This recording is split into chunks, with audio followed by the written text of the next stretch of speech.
Online with 1 hour 49 minutes of runtime. Test bay UPS is online with a minimum of 30 minutes of runtime. Data center UPS is online with 48 minutes of runtime.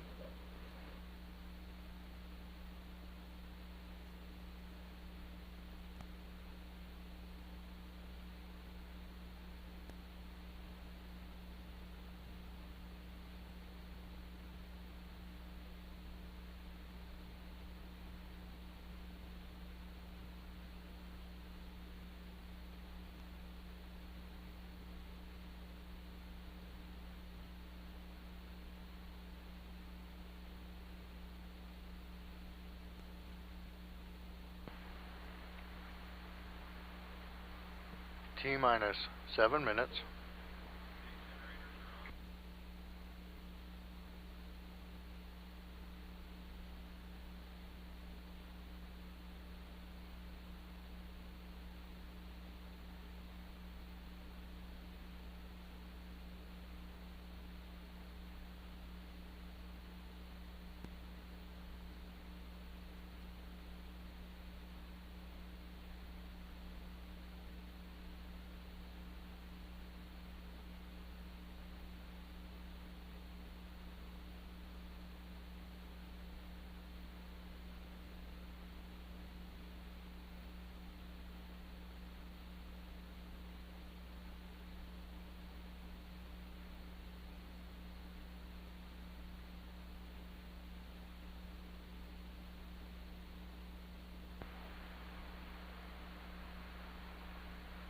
T-minus 6 minutes. Central Support Systems operator, turn on the water boost pumps. The water boost pumps are on. Roger.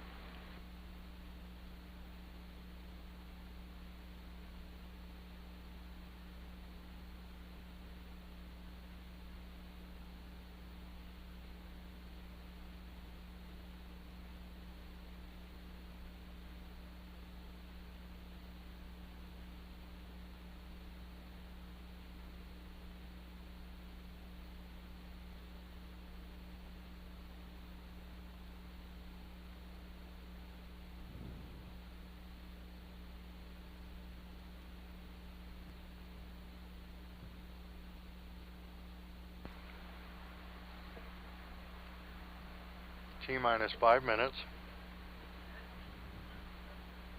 I'm Alyssa Lee, and you're joining us live here at the Northrop Grumman facility in Promontory, Utah.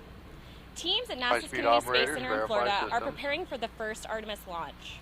And we're here in Utah as teams evaluate materials and processes for future booster designs. We are moments away from a hot-fire test of a Space Launch System booster motor for those future Artemis missions to the moon. Today's test is called Flight Support Booster 2. We did see a delay of this test today, but we are here and we are ready to fire up this booster. The booster motors for NASA's Space Launch System are the largest, most powerful ever built for flight. SLS has 2 solid rocket boosters that flank either side of the rocket. And for 2 minutes today, we're going to see the power of just one of those here in the Utah desert. If you're just now joining us, we're about 5 minutes away from the Flight Support Booster 2 test in Utah. The booster motor used for today's test is locked to the test stand just behind me. Be sure to follow us on social media at NASA Space Launch System on Facebook and NASA SLS on Twitter. But no matter where you're watching, you can ask us your questions by using the hashtag AskNASA. High-speed systems are go. We're going to have some booster experts join me here after the test to answer those questions. Are go. And now I'd like to introduce you to a special guest with me today. This is Reed Wiseman, NASA astronaut, engineer, aviator, and chief of the astronaut office. It's an honor to have you here today, Reed. Thank you for joining us. You bet. It's great to be here. Yeah. So we did see a delay today. Can you explain more about what that was about? So what we were told is they were having trouble communicating with a few of the cameras that are up at the test facility there by the booster, but they're going to proceed without that data because it was not critical for the test. So we're back under the count and about 3 minutes away from lighting this thing. Yeah, and we're excited to see it. I mean, it's going to be a great experience. I believe this is your first. Is this your first test? It is. All right, so mine. both of us. This is our first test. Yes, this is the first time I've been at one of these booster tests, and I just think it's absolutely awesome that we'll be launching Artemis 1 in just a few weeks on 2 of these boosters. So it's really neat to get to be here today. Yeah, we're excited for launch. Now, can you tell me more about why testing like this is so important? Because when we put humans on these things, we want to make sure they work. So they're testing a few critical systems on this booster today that's not related at all to Artemis 1, but is related to our future crewed Artemis flights. Yeah, I think Artemis 3 and beyond is what we're testing for today. And so can you kind of tell me more about what we're expecting to see with this booster test? About 2 minutes of a lot of heat and fire coming out the back of that motor. And I know about 4 seconds after it lights off, we should feel the pressure wave and hear the sound, much like we were watching a shuttle or an SLS launch at the Cape. I think it's going to be pretty awesome. I mean, the wind is coming down the hill kind of right at us, so it should be carrying the sound down this valley. You can see like literally 1,000+ employees from Northrop Grumman out here to watch and NASA. So I think it's going to be amazing. Yeah, and I think the cameras might even shake a little bit from this test. I mean, you got to think about, we're only getting a little taste of what we could see at launch. You know, this is only a single booster, and at launch we're going to have 2 of those, so it's going to be a great sight to see. 2, and then the 4 RS-25s on the bottom of the core stage going off, you know, about 6 seconds before the boosters light off. So it's just going to be absolutely amazing to watch what American ingenuity, what the American workforce can put together when we launch Artemis 1 here in a couple weeks. I can't wait to be there to watch it. I absolutely agree. Well, thank you, Reed, for that great insight. Now remember, we're going to have some booster experts join me here after the test to answer your questions. Use that hashtag AskNASA on social media to send those to us. Now let's get ready to fire up this booster. You're going to hear a countdown from the test conductor, followed by a 2-minute booster firing. We're going to cut away, and we'll be back here after the test. Commit the motor. Motor is committed. T-minus 60 seconds.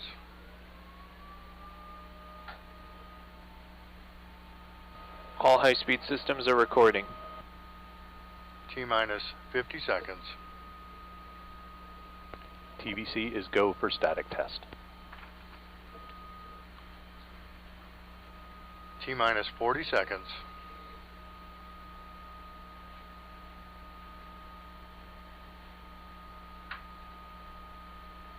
T-minus 30 seconds.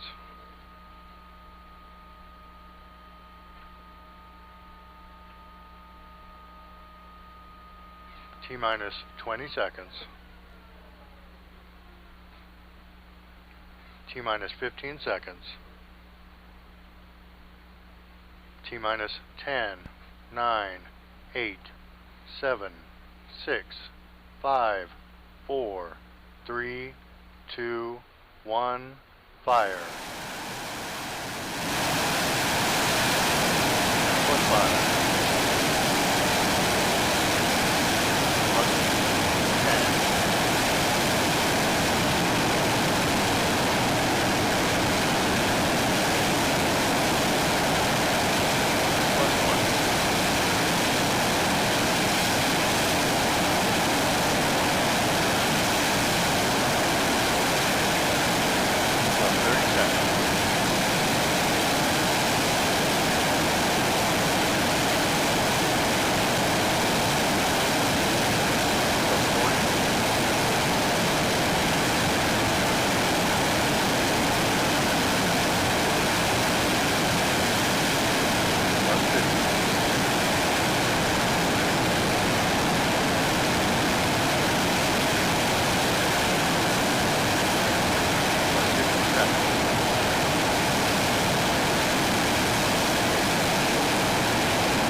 Operator enabled to remove CO2 making full controls.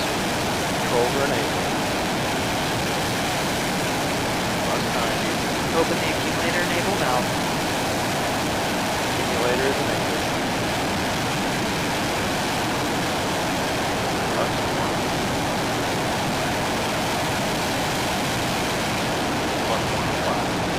Activate aft deluge. Aft deluge activated. Activate forward deluge. Forward fuel activated.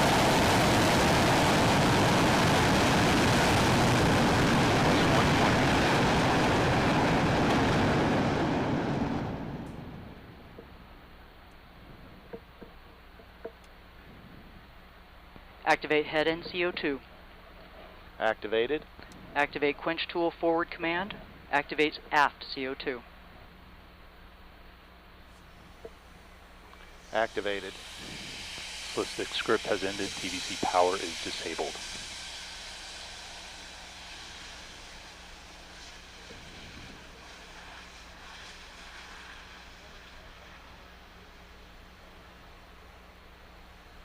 Plus 160 seconds.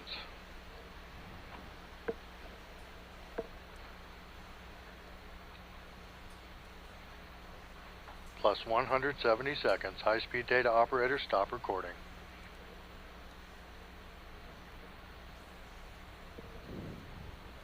High-speed recording is complete. Low-speed data operators, stop recording. Low-speed data recording complete.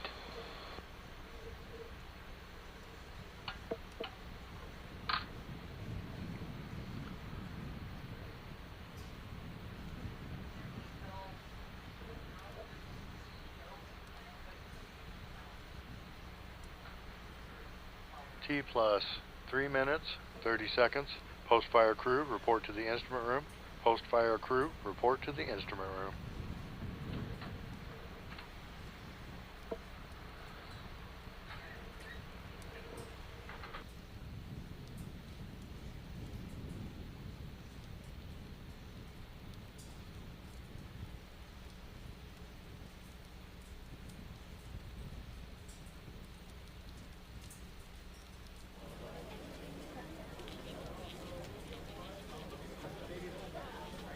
Welcome back, and wow, what an amazing sight to see. This powerful solid rocket booster fired up. Again, we're here at the Northrop Grumman facility in Promontory, Utah, where we just witnessed a 2-minute booster firing of a solid rocket booster for the SLS rocket. Here with me to talk about that test and to answer your questions, we have Julia Codabande, motor team lead for SLS boosters at NASA's Marshall Space Flight Center, and we have Jessica Rose, chemical engineer for Northrop Grumman, for the SLS boosters as well. So before we begin, I just wanted to say, we heard the test conductor talking a little bit before the firing. Can you explain a little bit more about what they were saying? So I'll start with Julia. Yeah, thanks, Alyssa. Wow, that was fantastic. So yeah, we heard the test conductor before the firing of the motor. She gave the go for test. The test counted down. They committed the motor. They armed the motor, and then at T0 we saw smoke and fire. We have out there today 5 segments of solid rocket motor. At the T0 mark, a signal was given from a ground controller to an igniter assembly, which in turn ignited the 5 segments. At the other end of the motor, we have a nozzle assembly which had a nozzle plug, and that would have come out as pressure built up inside the motor. We also have an aft skirt assembly, and it houses our advanced booster electronic thrust vector control system, and that vectored the nozzle during the test. A little bit later, you heard the test conductor call for the water deluge, which actually sprays water on the belly of the motor in order to cool the case. And we do that because we want to preserve and protect our hardware. And then a little bit later, we had the forward CO2 cooling and an aft boom swing around and send CO2 cooling into the aft end of the motor. So yeah, the motor burned for 126 seconds, which is how long it will power the Artemis rockets during liftoff and early flight. And it was a great test.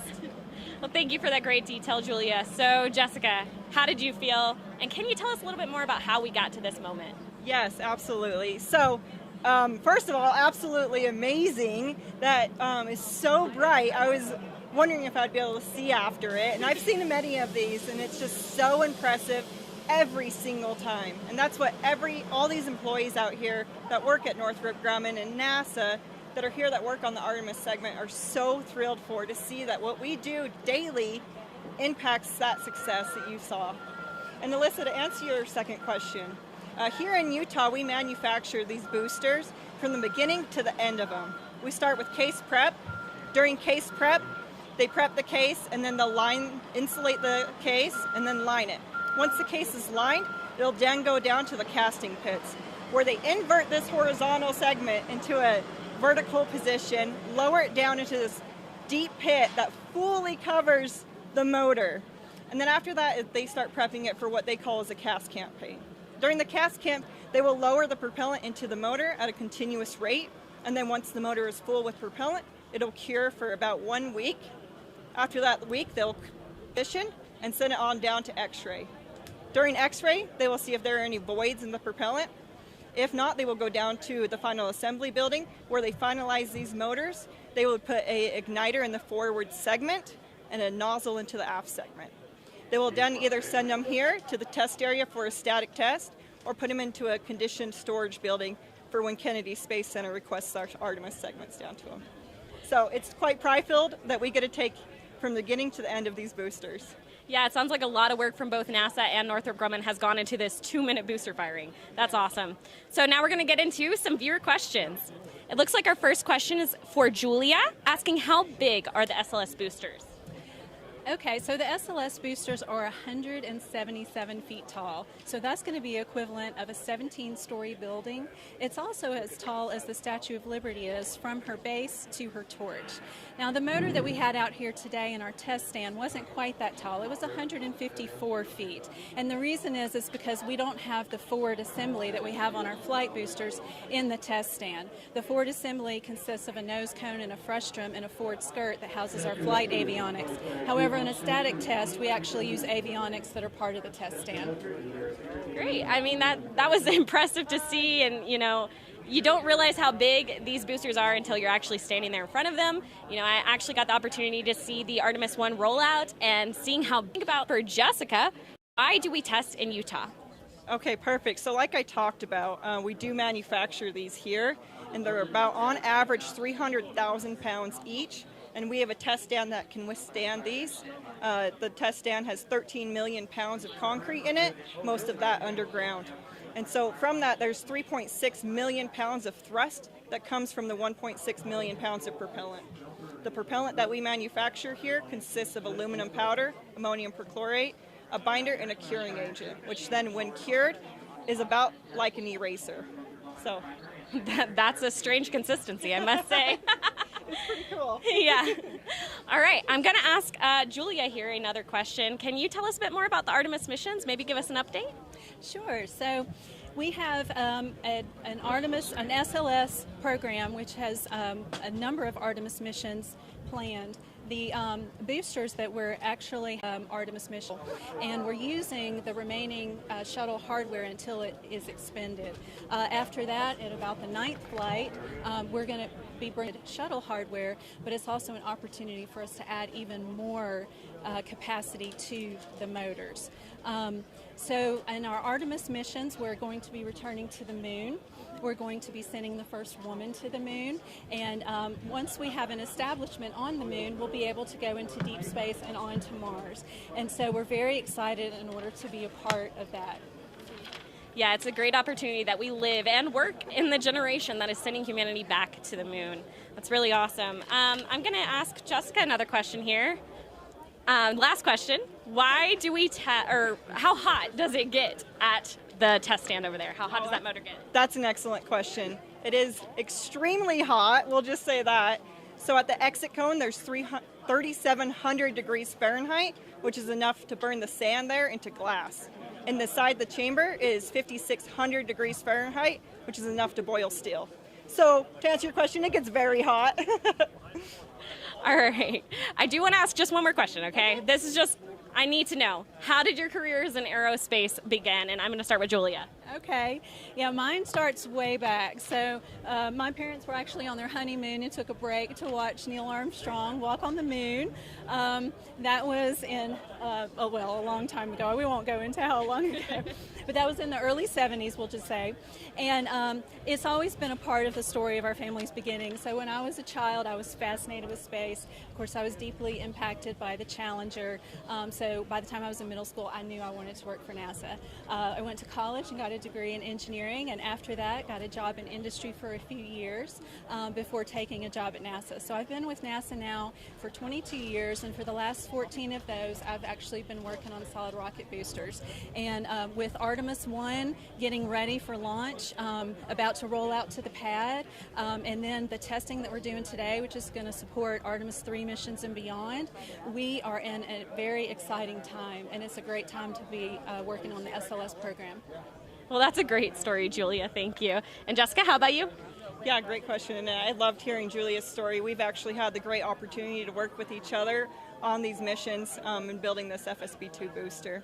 So I started out growing up in a farming town in Idaho, which you wouldn't really think I would want to get into space, but I had such a passion for it. I just never knew I would be able to. So later on, I started realizing I had a great love for chemistry and math, so I went on to get a Bachelor's of Science in Chemical Engineering, Chemistry, and the minor in Material Science Engineering from the University of Idaho. From there, I tried a couple different industry paths, and then an opening came up at Northrop Grumman, which I found was very close by here in Utah, and I jumped in as a propellant engineer, and since then I've furthered my career. And what I absolutely love is my daughter, she's a 3-year-old, she's here in the viewing area, and she has that passion for space, and I get to share that with her. We do science experiments almost every single weekend, and like Julia mentioned, we get to have the greatest impact and be a part of sending the first woman on the moon. And so I have a beautiful passion in my career, and I'd love to share that with anybody. Well, thank you. That's a beautiful story. And what a special moment that you and your daughter get to share in, that you're going to see the first woman on the moon in your lifetime. That's amazing. Well, thank you for sending in those questions. Thank you to Julia and Jessica for joining me here today. And if you would like to watch a replay of this test, it is available on our SLS Facebook page and NASA Marshall's YouTube channel. And until then, we'll see you at the first Artemis mission to the moon. See you at launch. CO2 flowing. The free air temperatures, though, still seem to suggest that there's nothing inside the skirt. But I do still have some very warm nozzle components back there. So your call on the fire department. Let's go ahead and send the fire department up to douse any fire up there. All right.